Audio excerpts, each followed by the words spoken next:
Para sa ating mga balita, Iran may planong i-assassinate si Donald Trump.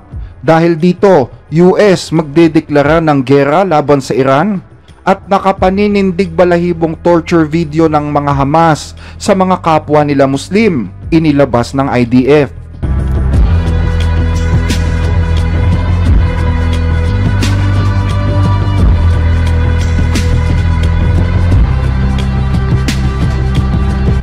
Kahapon ay binuksan ng kagawaran ng hustisya ng Estados Unidos ang mga bagong kasong kriminal na nagsasaad ng isang plano ng assassination na iniutos ng Iranian Islamic Revolutionary Guard Corps or IRGC laban kay Donald Trump bago ang eleksyon. Ang bagong kasong ito na isinampa sa Southern District ng New York ay nagsasaad na nag-utos ang IRGC ng planong patayin si Trump bago ang eleksyon noong November 5. Inabisuhan si Trump ng mga opisyal ng US Intelligence noong Setyembre tungkol sa mga banta mula sa Iran laban sa kanyang buhay.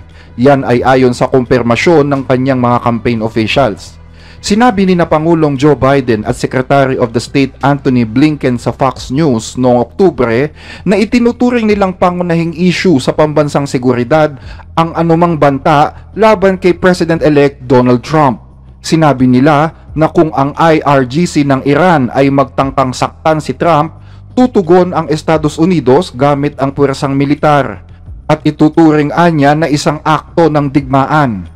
Ipinapakita nito na seryoso ang pamahalaan ng Estados Unidos sa mga potensyal na banta mula sa Iran, lalo na sa mga bantang nakatuon sa mga kilalang mga personalidad sa US. Tinanong ng Fox News ang White House kung paano sila tutugon ngayon sa assassination plot ng Iran laban kay Trump, ngunit ngayon ay wala pang tugon ang White House. Ang Islamic Revolutionary Guard Corps or IRGC ay isang ahensya ng militar at counterintelligence ng Iran na kinilala bilang isang teroristang organisasyon noong unang termino pa lang ni Trump. Target si Trump ng IRGC mula pa noong Enero 2020 matapos siyang mag-utos ng isang drone strike na pumatay naman kay Qasem Soleimani, ang komandante ng Iranian Quds Force. Ang balita sa nabigong pag-atake kay Trump ay inilabas matapos siyang makaligtas sa dalawang naunang assassination plot ngayong taon. Yan ay habang nangangampanya para sa ikalawang termino bilang Pangulo. Ang unang plot ay noong Hulyo sa isang rally sa Pennsylvania at ang ikalawa ay noong Setyembre habang naglalaro ng golf sa isa sa kanyang mga ari-arian sa Florida. Ang mga banta ng Iran na ngayon ay detalyadong nakasaad sa mga pampublikong dokumento ang nag-udyok sa Secret Service na lalo pang palakasin ang seguridad sa paligid ni Donald Trump. Hindi pa malinaw kung ano ang mga plano ni Trump o kung papaano niya balak palakasin ang seguridad sa kanyang mga tirahan sa mga susunod na buwan bago ang kanyang inaugurasyon. Samantala, sinabi naman ni US Attorney General Merrick Garland noong Biyernes na mayroon pang mga elemento sa mundo na nagsisilbing banta rin sa seguridad ng Amerika tulad ng ginagawa ng Iran. Idinagdag pa niya na hindi anya nila palalampasin ang mga masasamang balak ng rehimen sa Iran na ilagay sa panganib ang mga mamamayang Amerikano at ang pambansang seguridad ng Amerika. Kaugnay nito, nakilala naman ng mga prosecutors ang isang hindi pa pinapangalanang general ng IRGC bilang utak ng assassination plot laban kay Trump at siyang nag-utos umano sa suspect na si Farhad Shakeri upang subaybayan ang bawat kilos at patayin si Trump. Ayon sa Department of Justice, si Shakeri na nananatiling malaya ngayon at pinaniniwala ang nakatira sa Iran ay dating lumipat sa Estados Unidos ngunit pinadeport noong 2008 matapos makulong ng 14 na taon dahil sa kasong pagnanakaw. Si Trump umano ang tinutukoy na victim number 4 ng suspect na si Shakeri. Batay sa mga dokumentong inilabas ng Department of Justice, nang makipagkita umano si Shakeri sa nasabing opisyal ng IRGC, inutusan siya nito na bumuo ng plano sa loob ng 7 araw kung papaanong papatayin si victim number 4. Kung mabibiguan niya si Shakeri na makabuo ng plano sa loob ng itinakdang panahon, pansamantala umanong ihihinto ng IRGC ang planong assassination at palalampasin muna nito ang eleksyon. Kung hindi mananalo si Trump sa eleksyon, mas madali na anya nilang maisasagawa ang pagpaslang dito. Kasabay nito, nadakip din ng otoridad ang dalawa pang individual na sina Carlyle Rivera mula sa Brooklyn at Jonathan Lodholt mula sa Staten Island na sangkot naman sa pag-assassinate sa isang US-Iranian citizens na nakatira sa New York. Inalok umano siya ng IRGC ng halagang $500,000 sa pagpaslang sa kahit sino sa dalawang target na ito. Isa din anya si Shakeri sa mga napag-utusang pumatay ng ilang mga Hudyo sa bansang Sri Lanka. Sa ibang balita, isang footage ang inilabas ng IDF patungkol sa walang awang pag-torture na ginagawa ng mga Hamas sa pag-interrogate ng isang Palestinong sibilyan. Ang mga nakakagimbal na video ay nagpapakita ng mga lalaking bilanggo na may mga supot sa kanilang ulo, nakakadena sa sahig at sa kisame sa napakasakit na posisyon. Ang ilan ay makikita na nagdurusa habang pinapalo sa talampakan ng kanilang mga paa gamit ang mga pamalo at nagdudulot anya ng matinding sakit. Sa isang video ay may lalaking nakatalukbong ng bag sa kanyang ulo na tila sumisigaw at nakikipagtalo sa kanyang tagapagbantay. Ang mga nakakakilabot na pangyayaring ito ay tila na record ng CCTV camera nang hindi sinasadya sa loob mismo ng isang base militar ng Hamas sa Hilagang Gaza na kamakailan lamang ay sinalakay ng mga tropang Israeli nitong nakaraang taon. Sinasabing natuklasan ang mga footage sa isa sa mga computers na nakuha mula sa isang abandonadong compound sa loob ng Jabalia Refugee Camp at hindi pa rin malinaw kung bakit nakagapos ang nasabing mga lalaki. Pero may mga ulat na maraming mga inosenteng Palestinian civilian na kinikidnap at tinotorture ng mga sangganong Hamas na namumuno sa Gaza mula pa noong 2007. Sinasabing ang mga bilanggo ay kinabibilangan ng mga homosexuals at adulterers na tinotorture, kasama ng mga kalaban sa politika o mga napaghihinalaang nakikipagsabwatan sa mga Israeli. Batay sa timestamp na nasa ibaba ng footage, ang nasabing torture ay ginawa sa pagitan ng 2018 hanggang 2020. Madalas ay makikitang parang hindi apektado ang mga bantay, nag-uusap at tila kampante habang ginaganap ang pagpapahirap sa mga bihag. Sa isang eksena, isang tagapag-imbestiga ang nakaupo sa isang upuan, nakasandal at nakafold ang mga kamay sa likod ng kanyang ulo habang nasa harapan niya ang isang bilanggo na nakatali at nakasabit mula sa kisame gamit ang kanyang mga braso.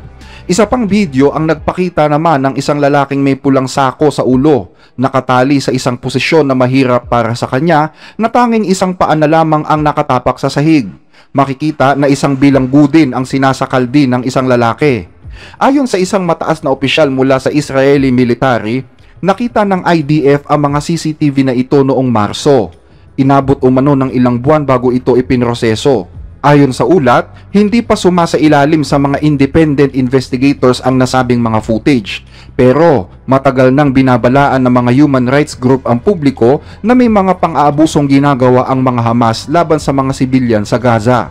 Isang ulat mula sa Amnesty International noong 2014 ang nagdetalye ng mga brutal na pagdukot, pagtorture at pagpatay ng Hamas sa kanilang sariling mga kababayan matapos ang huling digmaan sa pagitan ng Israel at Hamas.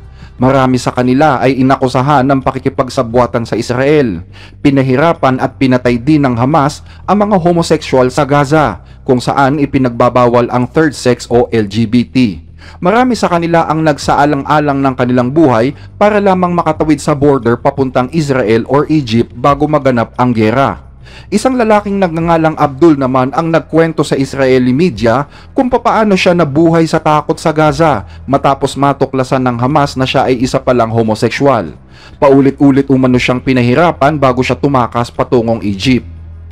Sa isa pang kwento kaugnay sa torture na nakuhanan ng footage na nahanap ng IDF, sinabi ni Abdul sa I-24 News na ipinasok nila siya sa isang maliit na silid. Hindi nila anya pinatulog o pinapayagang magtungo sa banyo si Abdul at wala silang ibinibigay na pagkain. Pinahirapan din umano siya ng husto, minsan ay itinatali nila ang mga paa niya at binubugbog ng pamalo. Taon-taon, inaaresto nila si Abdul at pinahihirapan ng paulit-ulit sa parehong paraan. Pinasumpa din umano siya sa harap ng Quran na hindi magiging isang binabae, dagdag pa ni Abdul. Kamakailan ay isang lalaki naman na nagngangalang Hamza Hawidi, 27 anyos, ang naging biktima umano ng pagpapahirap ng Hamas na nagkwento sa The Mail kung papaano siyang inaresto dahil sa pagprotesta niya laban sa rehimen sa Gaza. Ayon kay Hamza, papahirapan ka ng Hamas hanggang sa mawalan ka ng lakas at kailangan mong sabihin kung ano yung gusto nilang marinig. Nadididig din daw niya ang boses ng kanyang mga kasamahan na sumisigaw naman sa ibang mga kwarto. Isa pang accountant na nangangalang Mr. Howdy ang tumakas naman sa Gaza at sinabing pati siya ay minsan na ring dinala sa Jabalia noong 2019. Ayon sa kanya, kontrolado umano ng Hamas ang lahat. Pati ang laptop niya ay sapilitang kinuha at kwinestyon ang pakikipag-usap niya sa kanyang kasintahan. Ayon pa kay Mr. Howdy, ang pakikipagsabuatan sa Israel at ang pagiging homosekswal ang pinakamatindi dahil may katapatan niya itong parusang kamatayan. Mayroon pa umanong isang lalaki ang ikinulong dahil sa pagiging homosekswal. Kung ano-anong bagay daw ang ipinapasok sa kanya at tinotorture pa siya 3 beses isang linggo. Isang lalaki naman ang nagdanas ng 2 taong pangunguryente bago napatunayang inosente pala. Wala umanong abogado na pwedeng magtanggol sa mga bilanggo at wala rin alam ang mga pamilya ng mga ito kung ano ang nangyari sa kanila. Maswerte na nga lang daw si Mr. Howdy dahil binayaran ng kanyang pamilya ang kanyang kalayaan. Nakarating siya sa Europe mula nang tumakas siya papuntang Egyptian border noong nakaraang Setyembre ng taong ito. Pinagbantaan pa umanon ang kanyang pamilya na kung tatangkain niyang bumalik sa Gaza ay tiyak na papatayin na siya. Mahirap din daw anyang madetect kung sino ang asset ng ama sa hindi. Isa sa kanyang mga kaibigan ay pinilit daw na hiwalayan ang kanyang asawa dahil sa akusasyon ng pangangalo niya. Kaya't sa ngayon ay lalo daw anyang dumarami ang mga mamamayan sa Gaza na nagagalit sa Hamas. Pero wala din umano silang magawa dahil kontrolado ng Hamas ang media at hindi alam ng tao ang kanilang mga kwento. Karamihan sa mga tao doon ay naniniwalang lumalaban ang Hamas para sa kanilang kalayaan. Pero wala silang alam na maraming mga inosente pala ang pinapatay ng mga Hamas na kinikilala nilang bayani.